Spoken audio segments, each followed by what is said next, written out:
Foi uma performance à la Lewis Hamilton em 2020 com a Mercedes, à la Max Verstappen em 2023 com a Red Bull. Foi incrível o que Lando Norris e a McLaren conseguiram fazer nesse GP da Holanda, e esse vai ser o tema central do Ju Responde de hoje. Mas eu também vou falar bastante sobre as chances do Bortoleto entrar no grid em 2025, sobre a estratégia do Leclerc que deu certo, a estratégia do Russell que não deu certo, e também sobre a Williams, né? O que acontece com o Sargent e o que rolou na desclassificação da Williams, o que isso diz sobre o estado atual da equipe. Bom, esse é o Ju Responde. Aqui vocês mandam as perguntas, então para quem não sabe como que faz para participar, é só me seguir no Instagram, no MyF1Life, e aí eu deixo uma caixinha de perguntas depois da corrida e vocês fiquem à vontade para perguntar. As perguntas que mais se repetem, eu respondo por aqui. Começando por essa questão central, né? Como explicar essa vantagem de 22 segundos do Lando em cima do Max? Então, Fórmula 1 nunca é simples, né? Senta que lá vem a história. Você tem do lado a McLaren e de outro lado a Red Bull. Red Bull caindo, a McLaren subindo. O que a McLaren está conseguindo atualmente, uma coisa que a Red Bull conseguiu no passado, é ter uma asa traseira de média carga aerodinâmica muito eficiente. Isso permite que você tenha um carro que não vai gastar muito pneu, porque ele é muito bem equilibrado, porque essa asa está gerando pressão aerodinâmica de uma maneira eficiente e ela ao mesmo tempo não gera muito arrasto. Então você não precisa tirar a asa se você quiser andar rápido de reta, porque você consegue com essa asa, mesmo gerando bastante pressão aerodinâmica, ainda assim andar bem de reta. Mas isso só não explica, porque isso a Red Bull também tem. O que a McLaren está conseguindo fazer, eu já comentei isso em outros Ju Responde, porque é um caminho que a Mercedes também está seguindo, foi por isso que eles melhoraram, é o uso da asa dianteira.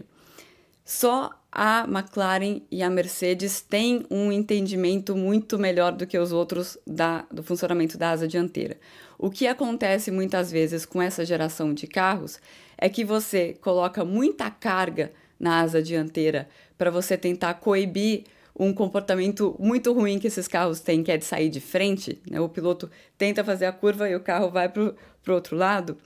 E você tende a colocar muita carga na asa dianteira, e aí essa asa dianteira começa a ter efeito solo. Ela fica tão grudada no chão que o que acontece? A sua traseira vai embora. E é muito difícil você fazer esse acerto, essa conexão entre traseira e dianteira, eles indo para o mesmo lado, vamos dizer assim. E esse é um entendimento que a McLaren tem, melhor do que os outros, de como não fazer isso, como não carregar tanto a asa dianteira para essa asa dianteira acabar gerando efeito solo. Então a asa deles não faz isso, e isso faz com que todo o comportamento do carro fique mais harmônico. A Red Bull ainda não chegou lá. O que é importante a gente entender é que não é que a Red Bull, de uma hora para outra, perdeu tudo que eles tinham no carro.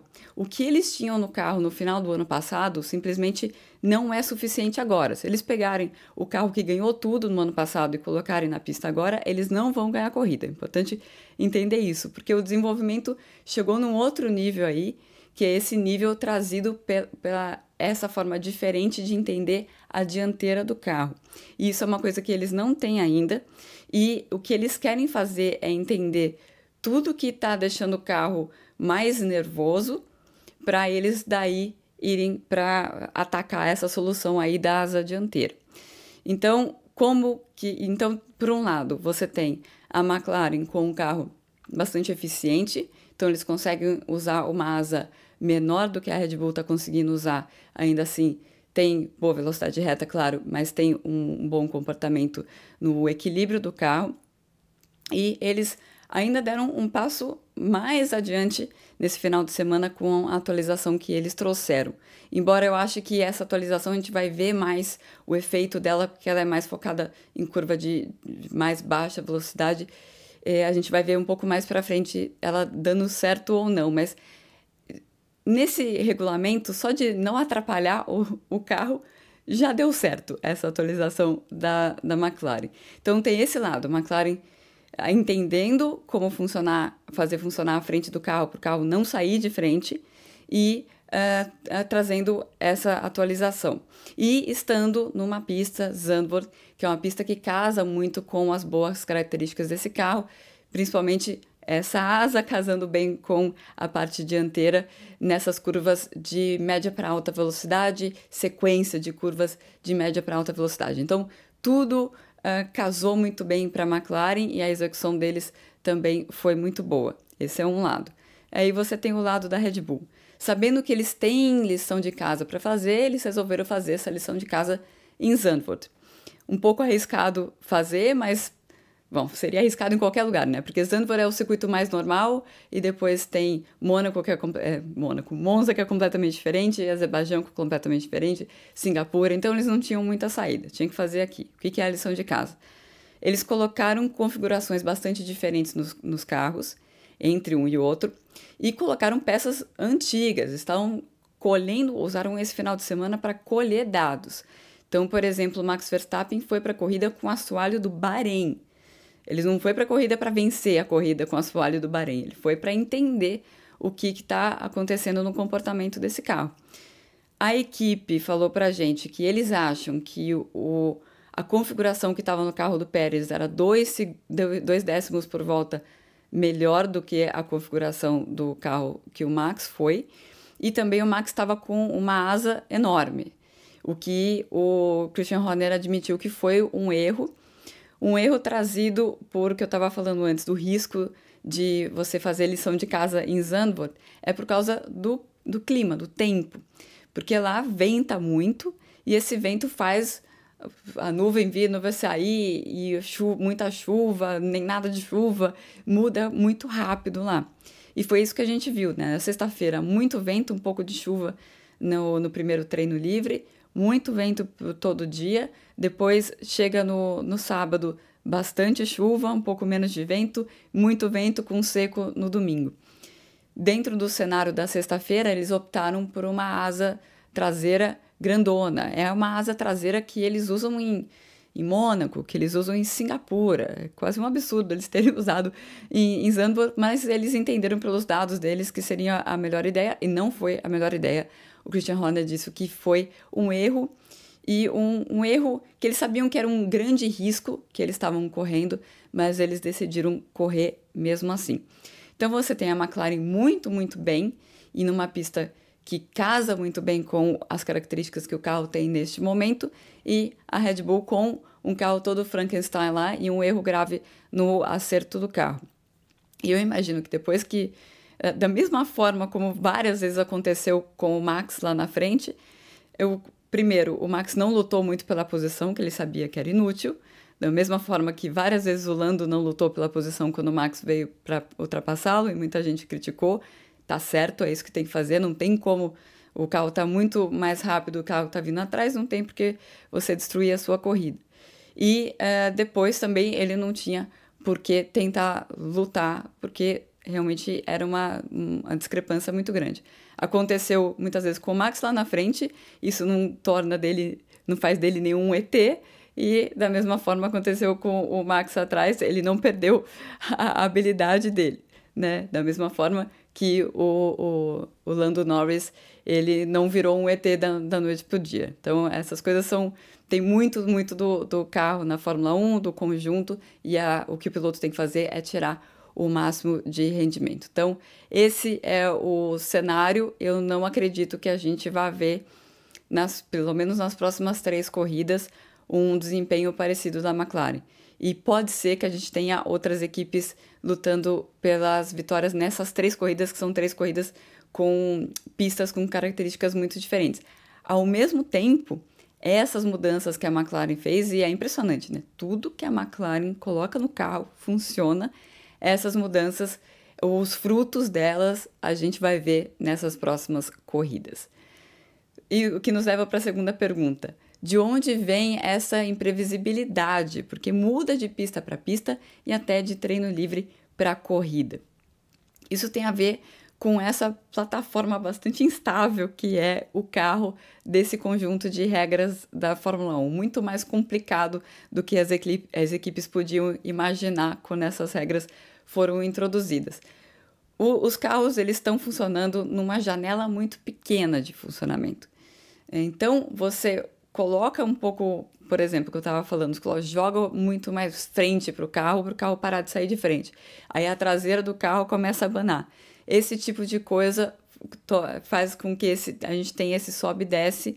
E também, como o pelotão está muito coeso, né? Você tem algumas brigas aí muito coesas, não o pelotão inteiro, né? Tem as 4 equipes da frente, depois agora Alpine e Aston Martin, e depois o pessoal que está um pouco mais para trás.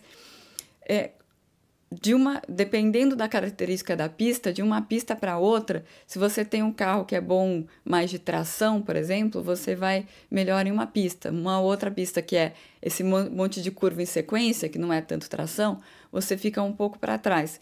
Então, tem esses 2 elementos. Primeiro, o carro é muito complicado e qualquer coisinha tira ele da zona de funcionamento. Tem os pneus também que já há muitos anos na Fórmula 1 são muito complicados e é difícil deixar o pneu na janela. E por isso que a gente tem essas flutuações também durante o final de semana, porque depende da temperatura. Às vezes você vai em um caminho pensando que a temperatura na pista vai estar de um jeito e ela vai para o outro lado, e como a janela é muito pequena, você se perde completamente. E também tem o fato que é a parte boa, que está todo mundo muito junto. E isso faz com que a gente tenha sobe e desce entre uma corrida e outra. E o tempo de reação do Norris e do Verstappen foi o mesmo na largada, então por que a diferença que eles tiveram com o Max pulando na frente? Bom, não sei se vocês notaram que todo mundo do lado ímpar, que era o lado que o Norris estava, todo mundo sofreu ali, principalmente nas primeiras colocações. Então, eu imagino que não deveria ter muita aderência naquela parte da pista. E por isso eles sofreram. Geralmente é do outro lado, né? Foi bastante curioso. Quando apareceu a classificação da corrida, logo no começo, dava para ver que tava o lado par, estava todo mundo verdinho ali, ganhou posição, e o lado ímpar, todo mundo vermelhinho, que tinha perdido posição. Então, teve esse elemento, e por isso que o tempo de reação não importa, né? A aderência você vai... Depois dá para ver que ele dá uma patinadinha, não tem aderência ali, mas não é a primeira vez que isso acontece, claro. E o que acontece, a largada tem a primeira fase, que tem a ver com o tempo de reação e tal, e tem a segunda fase, que tem a ver mais com a interação entre o carro e o nível de aderência que tem embaixo dele, né? E isso tem a ver com as configurações do volante, que por todo o final de semana, sempre depois dos treinos livres, os pilotos vão lá e fazem ensaios de largada, justamente para tentar prever qual que é a melhor configuração que eles têm que usar. E aí, a última vez que eles fazem esse ensaio, nisso, engenheiro e piloto trabalham junto. E aí, a última vez que eles fazem esse ensaio é um ensaio geral, que é na volta de apresentação, e aí o engenheiro não pode mais falar nada. Então, eu não sei exatamente os bastidores do que está acontecendo na McLaren, se o Norris não está sabendo fazer esse ajuste fino no final, ou se já está vindo errado para ele desde antes, né, desse trabalho dele com o engenheiro, antes aí desse ensaio geral da largada. Quais são as chances de vermos o Drugo e o Bortoleto o ano que vem no grid?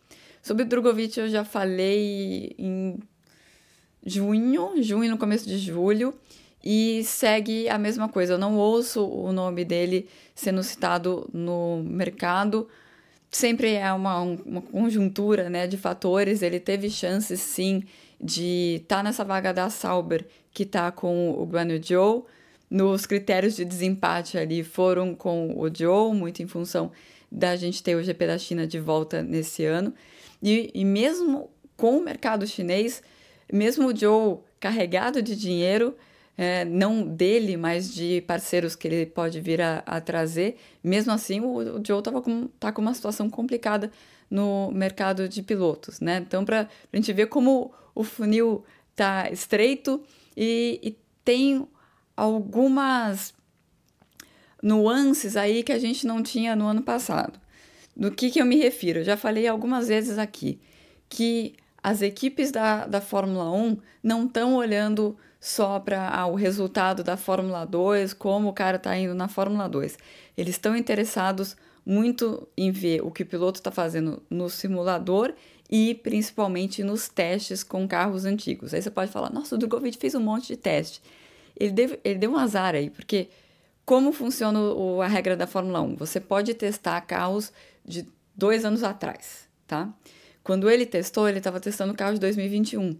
O carro de 2021 não é esse carro complicado aí que as equipes estão querendo entender e estão querendo fazer os pilotos entenderem também.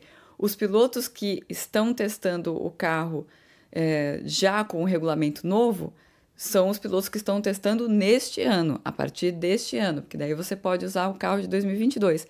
E aí, não coincidentemente, para mim, claro que não é o único fator, mas não coincidentemente, a gente deve ter 4 estreantes ali, talvez 5, né? No caso do Bortoleto. Eu estou contando o Liam Lawson como estreante numa temporada inteira, né? Porque esses caras, o Oliver Baumann, o Kimi Antonelli, que vai estar para ser confirmado, e o Jack Doohan, que for confirmado, inclusive ficou falando da importância desses testes do carro de 2022 que ele fez, como deu confiança para ele, como deu informações valiosas a respeito dele para a Alpine, para eles definirem pela contratação dele. Ele, inclusive, fez um teste com o carro de 2022 no mesmo lugar e na mesma hora que o Mick Schumacher, e foi uma comparação mesmo para ver quem ia ficar com a vaga, e ele ficou com a vaga. Então, só para ilustrar como esses testes estão sendo importantes. E o grande programa de testes que o Drogovic fez foi com o carro de 2021. Então, rolou um azar nesse sentido aí também. E o Bortoleto, sim. O Bortoleto está tentando essa vaga na Sauber, isso é real. E quais são os pontos positivos para ele? Ele tem aquela coisa de ter ganhado o campeonato da Fórmula 3 no seu primeiro ano, é o melhor estreante e é o vice na Fórmula 2 logo no seu primeiro ano. Então ele está comprovando que ele aprende rápido. Uma outra coisa ao favor dele é que já na Fórmula 2 ele está ligado a uma academia de pilotos, lá na McLaren ele faz simulador. A partir do momento que ele faz simulador, o que ele vem fazendo no simulador as informações passam rapidamente ali na Fórmula 1. Acontece que é suficiente? Claro, tem a 14 Management, tem o Albert e o Alberto, que estão há bastante tempo na Fórmula 1, conhecem todo mundo, e o Alonso ali para dar uma mão. O Alonso, inclusive, há umas 2 corridas, eu ouvi na Red Bull falando com o Marco. E não vai falar, nossa, é pro Bortoleto. Não, vamos lembrar que ele tem piloto Red Bull também, né? Mas só para vocês, para ilustrar também que ele é um cara que coloca a mão na massa nesse lado também.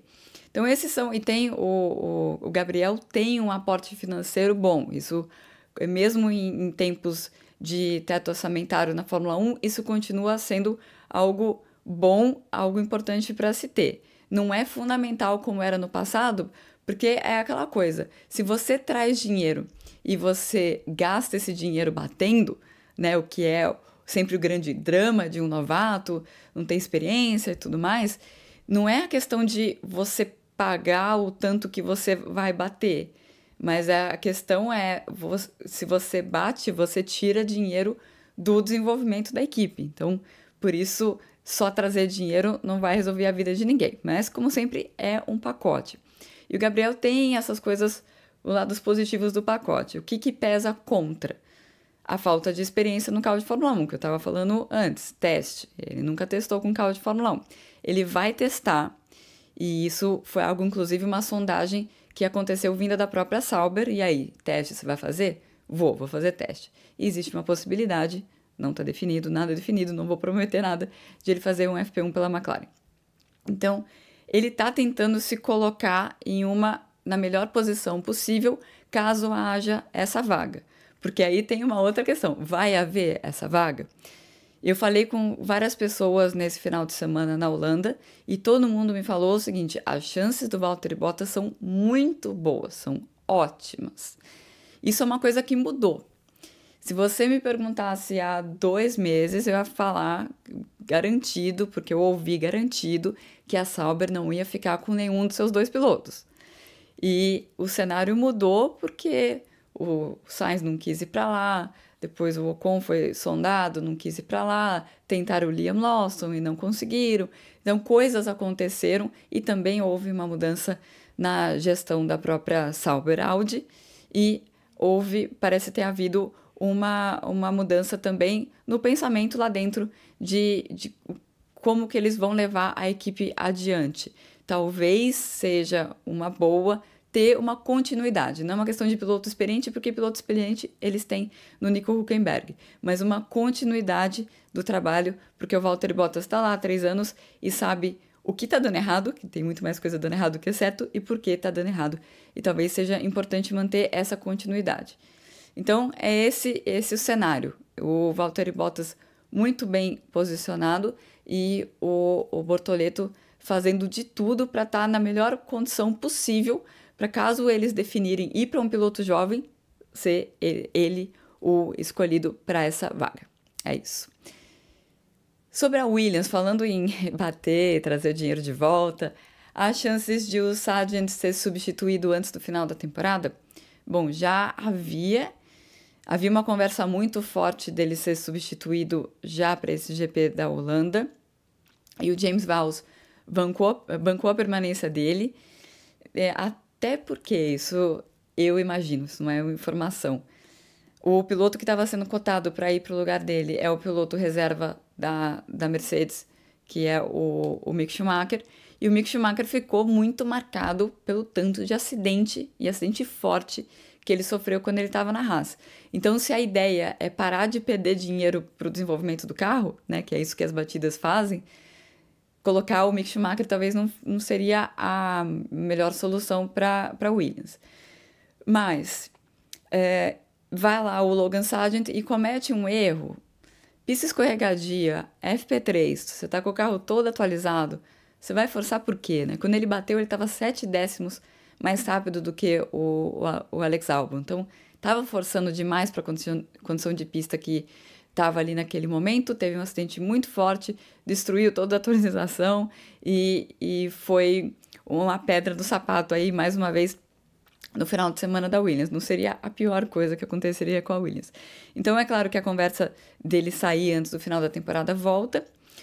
Até onde eu sei, não para agora, não para a Itália, mas pensando mais na frente. E aí tem o lobby, né? O lobby do Toto Wolff querendo colocar o Mick Schumacher e o lobby do Christian Horner, que não é bobo nem nada, e já está oferecendo o Liam Lawson. Liam Lawson que teria uma experiência de andar com o motor Mercedes, né? Então, por que não? E andar, né? Ele que está parado e que a Red Bull quer promover no ano que vem. Uma boa chance deles terem mais uma ideia do que o Liam Lawson pode fazer, até para colocar uma pressãozinha no senhor Checo Pérez. Bom, para quem estava sentindo saudade do Gil Responde, porque eu não fiz no GP da Bélgica, porque eu estava na Olimpíada, vai ficar longo esse, eu tô vendo que vai ficar longo, vamos lá. Ainda sobre a Williams, eles são ruins de gestão ou são azarados demais? Bom, eu perguntei pro Carlos Sainz, que está indo para a Williams depois da corrida, se ele iria querer saber mais sobre o que aconteceu nesse final de semana, os motivos da desclassificação do álbum, porque é grave o que aconteceu. Foram só 3 milímetros, mas tem algo que está muito errado ali para acontecer isso. Não é uma coisa que a gente costuma ver. E eu fui na coletiva que ele dá para a imprensa espanhola e as perguntas geralmente são muito positivas, é cheio de oba-oba, né? E eu fiz essa pergunta, ele olhou para mim, mas olhou assim dentro do meu olho, falando: eu vou me inteirar. Não gostou, mas ele também não deve ter gostado muito mais do que aconteceu ali. Então, o que acontece? O regulamento da Fórmula 1, ele vai definir umas caixinhas nas quais você pode colocar as peças do seu carro. Por isso que as formas gerais dos carros são muito parecidas, que eles têm que estar dentro dessas caixinhas.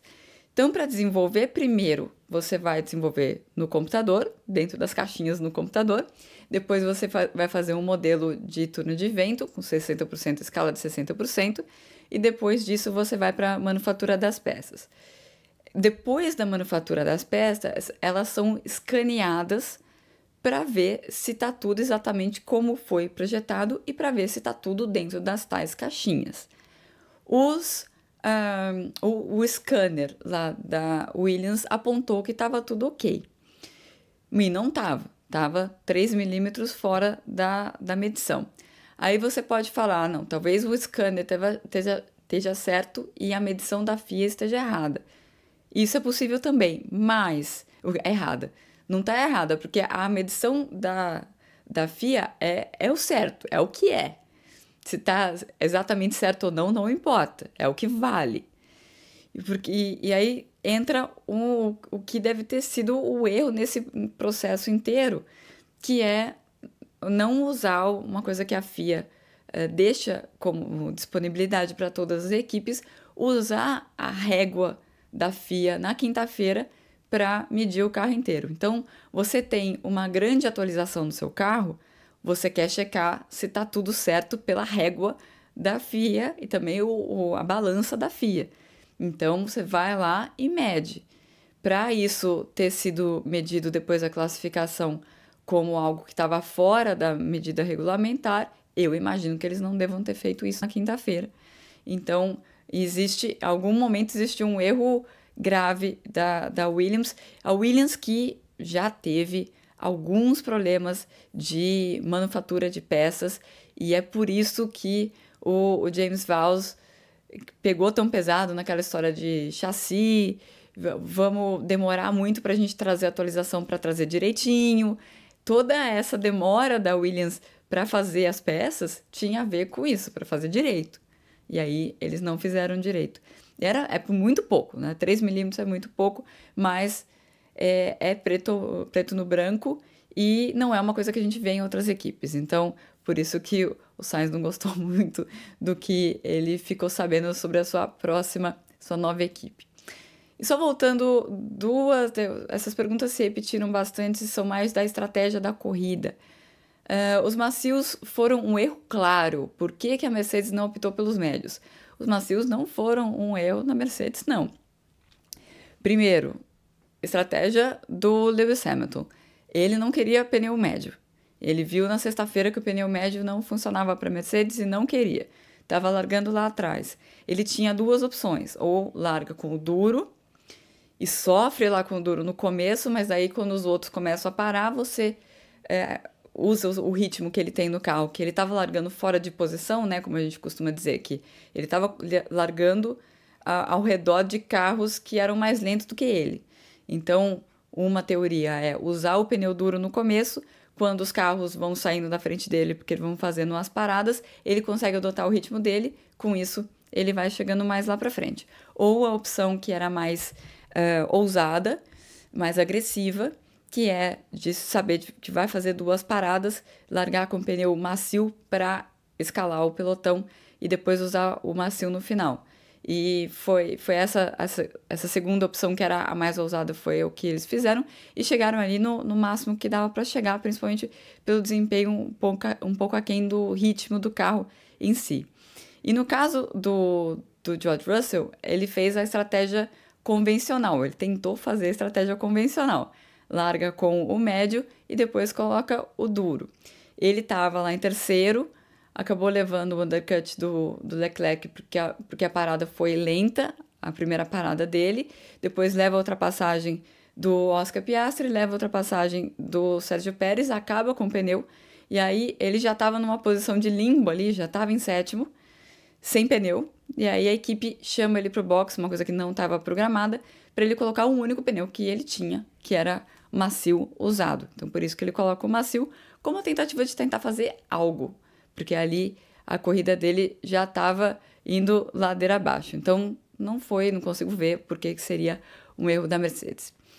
Por que o Piastri não defendeu o undercut do Leclerc e depois não conseguiu passar? Muita gente perguntando sobre o Piastri. Então, ele realmente não conseguiu o que o Lando conseguiu tirar do carro nesse GP, né? Eu estava falando qual que é o trabalho do piloto. O trabalho do piloto é chegar o máximo possível perto do 100% do rendimento do carro. Então, isso é uma coisa que o Lando demonstrou que ele conseguiu nesse final de semana. E o Piastri não conseguiu.